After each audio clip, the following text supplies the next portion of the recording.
This is Valley News Live at 10. Good evening, everyone. I'm Stacey Van Dyke. And I'm Justin Meddy. We've had a beautiful stretch of weather recently, but we have a first alert weather day for tomorrow. Chief Meteorologist Hutch Johnson joins us straight away with a first look at what's in store. Hutch. Thanks, Justin. Thanks, Stacey. As we head into the 10 o'clock hour on our Monday night, things are indeed changing. Big temperature shift. You can see behind me in Grand Forks, we have rain mixing with some snowflakes there. If you look under the light, a few of those larger precipitation particles you see there are some snowflakes mixing in. A report from the National Weather Service that some of the snow is actually sticking on grassy surfaces out in Grand Forks. Here's a look at the radar. We have rain in the Southern Valley, Detroit Lakes to Fargo on Highway 10. Then you see north of Detroit Lakes there as you follow up around that 59 or Highway 59, some deep greens and yellows.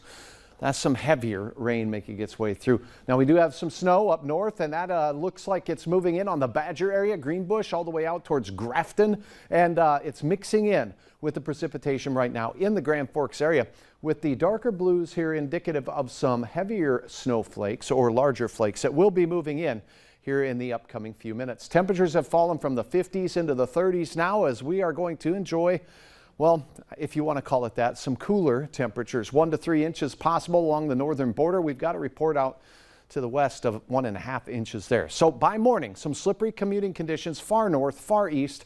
We'll have hour-by-hour details on this, and we'll talk about how all of this precipitation will impact these, our river levels. Many warnings out there. We'll go through all of that in a moment. Thanks, Hutch. Well, with all that melting snow, we are starting to see some flooding now. Right now, Elm Street in North Fargo is closed due to rising water in the Red River. The pedestrian lift bridges are also out of service at Lindenwood Park and Oak Grove because of flood concerns. But overall, the flood outlook again is expected to be mild. However, make sure you have that VNL Weather app downloaded and handy for the latest conditions. New for you tonight at 10. Today is a day to celebrate the achievements of people with Down syndrome, World Down Syndrome Day. But tragedy again struck North Dakota's only Down Syndrome Achievement Center. Just before 7:30 this morning, Fargo police say someone stole tools and copper wiring worth more than $7,000 from the building. Police say no suspects have been identified. Gigi's Playhouse is still in the process of rebuilding after an arson last May. Today, prosecutors charged 22-year-old Victor Ramirez Alvarez with kidnapping in connection with last week's Amber Alert for a 2-year-old boy out of Pope County. Police say Alvarez knew the boy's mother and left a note asking for forgiveness, taking the toddler while she was at work and the child's caregivers were sleeping. The manager of the restaurant where Alvarez worked called 911 after seeing the Amber Alert, saying Alvarez briefly brought the toddler to the restaurant and had told fellow employees days earlier that he'd be bringing his child in for a visit. The 2-year-old was eventually found safe and alone in a booster seat inside a garage, one of Alvarez's acquaintances. If found guilty of kidnapping, he faces up to 20 years behind bars. New tonight, Fargo City engineers came up with some new proposals for the 32nd Avenue reconstruction project. They were forced to go back to the drawing board after bidding for previous plans came in above city estimates. Valley News Team's Kaylee Chella joins us live with more. Kaylee? That's right, Stacey. Justin. Fargo City engineers estimated the 32nd Avenue reconstruction project would cost just over $11 million. But last month, bids exceeded more than $16 million. The project includes replacing the deteriorating pavement there, as well as adding new pedestrian facilities and replacing the sewer system. The city is now considering 3 new proposals. The first would allow only 1 lane of traffic in each direction during the project. Option 2 would do the same, but would require temporary driving lanes to be built.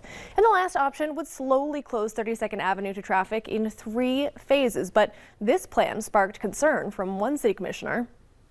My concern is the small businesses. This is a heavily trafficked area, and to me, when you talk about closing that, I'm very hesitant about that, because I don't think that's a good solution, because that's heavily used by lots of people, not just in that neighborhood. The city engineers say each phase could last up to 80 days, and there are multiple detour routes to help accommodate traffic. City leaders say that this third option would allow for reduced costs. Meanwhile, city officials also say re-evaluating the project revealed a few key issues that were out of their control, which may have driven up the cost in the original bidding process. Those issues included shortages of labor and materials, as well as inflation. Back to you guys. Thanks so much, Kaylee. City leaders also say being flexible on the project's schedule would help drive down the cost. The trial begins tomorrow for a man accused of shooting and killing 41-year-old Eric Hayes last summer. 40-year-old Raymond Gunn faces the rest of his life in prison if convicted. The shooting happened on July 24th outside the Loaf and Jug on University and 12th Avenue North.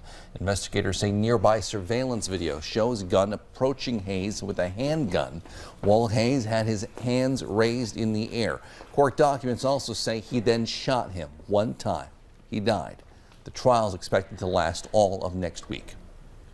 And now to a Valley News Live exclusive. Dozens of red balloons were sent into the air tonight in honor of a 6-year-old killed 1 year ago in an accidental shooting at a Moorhead apartment.